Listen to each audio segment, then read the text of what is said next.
కాసేపైనా కల్లోనైనా నీ ఊహలే క్షణాలు ఉన్నాయా, ఒంటరితనాలు ఉన్నాయా?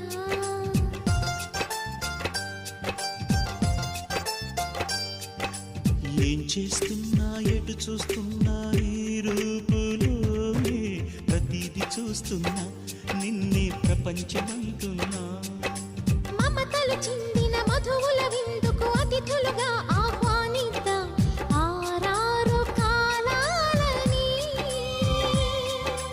అలలకు అందని జాబిలిని వెన్నెల వానగదించుకొని గెలిచే సంద్రంలా సంతోషం పొంగిపోయి. నా కోసం నిన్నే నా జతగా ఏ దైవం పంపేనో బహుమతిగా. నిన్ను నన్ను పెనవేసే ప్రేమే